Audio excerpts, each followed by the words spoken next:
Sadyang sa steamer ko talaga ito lutuin para po sa mga ga po natin na wala pong oven. At itong frosting natin para din po ito sa walang mga mixer. Maroon po yung kulay ng ating red velvet recipe ngayon. Ito po yung chocolate, ito po yung kulay, at ito yung ating red velvet. Ang ganda po ng kulay. Ang maliit na recipe natin na ito ay tamang-tama po ito kung kayo ay nag-practice pa lamang. Malapit na yung mga okasyon o hindi ka nabibili dito sa labas, pwede talagang magagawa kahit nasa bahay lang, no oven, no mixer, kaya umpisahan na po natin. So dito, ito po yung tinatawag natin na buttermilk substitute. 1/3 cup ng evaporated milk at 1 teaspoon ng white vinegar. And then, sit aside lang muna natin ito. Ibabad muna natin ito ng mga 30 minutes. Habang binababad natin ito, ay gagawa muna tayo ng ating frosting. So dito sa ating frosting, kailangan natin ng 2 egg yolk, large po ito, at 1 can ng condensed milk, 390 grams po ito. Kahit anong brand ng condensed ay okay. At maglagay tayo ng 1 cup na evaporated milk. At pagkatapos, 6 tablespoon ng cornstarch. Kailangan tamang pagsukat ng ating cornstarch sa ating tablespoon. Ang gamit ko po dito na tablespoon po natin yung measurements 15 ml. Nakikita nyo yan mga ga, dapat ganyan, dapat hindi po aapaw. Kailangan ay tama lang po, kalisin lang po natin. 1 tablespoon ng cocoa powder at half teaspoon ng food coloring na strawberry red. At kaunting asin, pangbalanse lang po ng tamis ng ating frosting. At pagkatapos ay haluin po natin yan.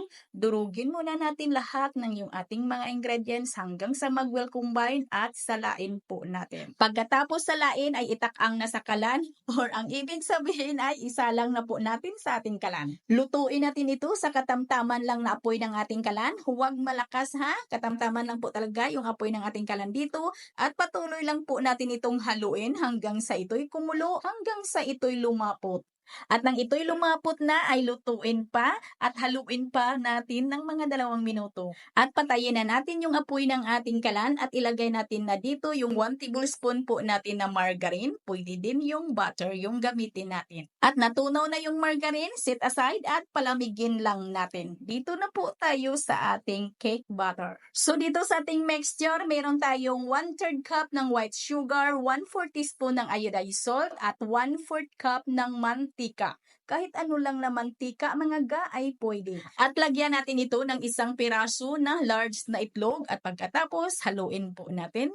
Durugin muna natin yung ating itlog. At tamang-tama din na 30 minutes na, ilagay na natin dito yung ginawa po natin na buttermilk substitute. Nababad na po natin ito ng mga 30 minutes. Nag-curdle na po siya mga ga o yung tinatawag po natin na nagkurta. At mix lang po natin yan at dito maglagay tayo ng 3/4 tablespoon ng cocoa powder at 1/4 teaspoon food coloring na strawberry red. At haluin lang po natin. At nang halos natunaw na po natin yung mga dry ingredients natin, ay magsala na po tayo dito ng 3/4 cup ng all-purpose flour. At maglagay tayo ng 1 1/4 teaspoon ng ating baking powder at 1/2 teaspoon ng baking soda. At i-mix lang po natin ito hanggang sa kuminis yung ating mixture. At nang kuminis na po yung ating mixture at medyo malapot yung ating butter mixture, ay magdagdag tayo dito ng 2 tablespoon ng tubig. At mix lang po natin yan ulit. At ganito lang mga ga yung consistency ng ating red velvet mixture. At dito sa ating hulmahan mga ga, gagamit lang po ako dito ng cake round pan na may 16 by 8 cm yung sizes niya. At nilagyan ko lang yan ng non-stick parchment paper sa ilalim. At salain lang po natin para mas lalong kuminis yung ating mixture at nang mawala talaga yung mga lumps. At takpan lang po natin ito ng aluminum foil at pagkatapos nito ay pwede na po natin itong lutuin agad at kailangan lang ay kulong-kulo yung tubig ng ating steamer bago po natin ito isalang. At niluto ko ito sa 40 minutes sa katamtaman ng apoy ng aking kalan. At mag-toothpick test lang po tayo. Pag yung ating steak na basa na may sumama pa yung mga cake butter na basa, ay ibig sabihin ay hilaw pa po yung ating cake. Ay pwede pang dagdagan ng ilan pang mga minuto, pwedeng lutuin pa. Ito luto na po siya, ay malinis na po yung ating steak.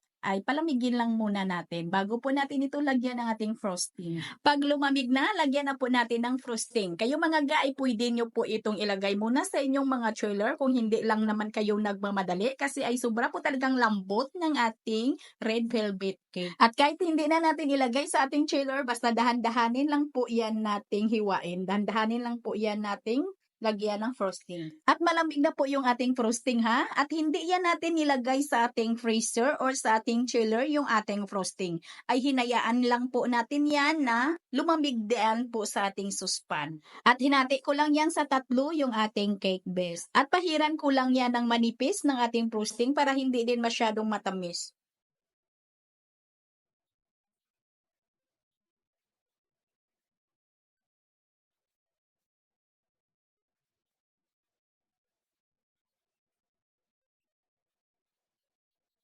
Ang ganda talaga ng kulay ng ating red velvet mga ga. Maroon po yung kulay. Ito ipapakita ko po sa inyo yung kulay ng ating chocolate. At ito yung ating red velvet. Ayan po. At yung pag-design po natin ng ating cake ay yun po yung hindi ko maituturo sa inyo kasi ay hindi din ako marunong mag-design ha kasi nga ay priority ko po ay yung tinapay. Kung ano lang po yung natutunan ko na design, yung pumasok sa isip ko ay yun na yun kasi ay wala naman akong oras na mag-practice pa ng ibang design ng ating cake kasi nga ay sa tinapay pa lang ay ubos na po yung aking oras ay kulang na po. Kaya yung aking mga cake ay mga simple lang po talaga. At ito yung paborito ko na ating tips. Kung wala kayong ideya dito mga ga, sa number ay 1M po ito ay nasa Shopee lang po na. Ay kayo po'y mauumay sa mga design ng aking cake na halos pare-pareho lang kasi yun lang po yung alam ko. At lalo na pag nagmamadali ako kasi marami pa akong gagawin na tinapay, eh bahala na. Kasi yung customer ko ay ako lang naman yung bahala kung ano yung design. At ayan na mga ga, sigurado na makagawa ka rin nito kasi hindi naman natin dito kailangan ng iba pang mga gamit. Sana po makatulong sa inyo ang recipe natin na ito. Ito pong muli ang inyong Kainday Tinapay. Maraming salamat sa inyo mga ga at bye-bye.